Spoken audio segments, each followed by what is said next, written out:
We're going to put that into perspective with our forecast coming up in just a little bit. But first, we're going to take a look at tomorrow because we're going to start with temperatures that are once again on the warm side. Mix of clouds and sun, muggy, although we'll have a nice breeze. Temperatures are going to be in the 70s. Sun peaks and isolated storm chances are going to start to creep in our way. The later the evening goes, we'll be in the 80s. You know it's something when I'm starting with the dew point temperatures, and that's exactly what we start with tonight. It is so muggy out there with the dew points in the 60s. Last hour we had dew points still at 70 degrees, so we still have some mixing taking place. Basically, that means the wind is still blowing, and as the wind is blowing, it's kind of changing the conditions around and around. Our air temperatures are sitting right around 70 degrees throughout much of the area, but this kink that you see right there, that is significant. Anytime you see a big kink in that wind flow, these are called streamlines. They kind of run along with the wind direction.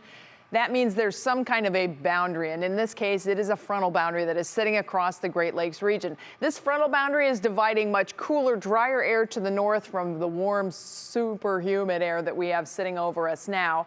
And it's also providing a pathway for storms to run along, specifically the warm front. The warm front has been very active the last couple of days with storms kind of ejecting from west to east. We also have a couple of cold fronts out to the west of us. These are the big players in our forecast because these will be the game changers as far as the humidity goes, as far as the heat goes, and more importantly also upstairs with the smoke. We've had that hazy sky for the last few days. That's smoke from the western wildfires.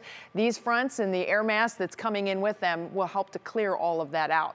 Now, that same frontal boundary is also going to put the brakes on any kind of Nicholas movement farther to the north. So again, we have all of this rain that is coming down. Look at this onshore flow that they still have into Houston, into areas around Beaumont, right over through Lake Charles and into Houma, Louisiana, New Orleans. I always mispronounce that one. I have friends from New Orleans that get very sassy with me when I do that. But anywho, sustained winds right now is 75 miles per hour. We have 90-mile-per-hour wind gusts. That's the 66 and 86 knot winds I just reported. But watch how this storm system very slowly moves. This is brutal because this entire time this thing is going to be dumping rain. The wind speeds will come down, the storm surge will lessen, but the rain will continue to pour. How much rain are they expecting? Well, we could have upwards of 20 inches in some of the peak areas where they get long-term,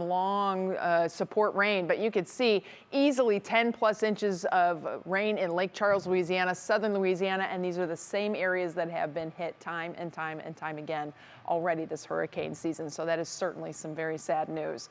Here's a National Design Mart forecast for us tomorrow. It's going to be a hot one, friends, right back into the upper 80s. Hazy sunshine again with all that heat. Isolated pop-up chances probably late evening into the overnight, but we're going to have a breeze. At least we have a breeze. Much cooler then with the scattered rain and thunderstorm chances coming in on Wednesday. That's when the fronts get here. The rest of your Union Home Mortgage forecast, look how we clear out. We get our summertime heat coming back, and it doesn't look like it's going to be going anywhere anytime soon. So the air mass that we are getting is not particularly cool, but at least we're going to get to see some sunshine. Nick has a look at sports. He's coming up next.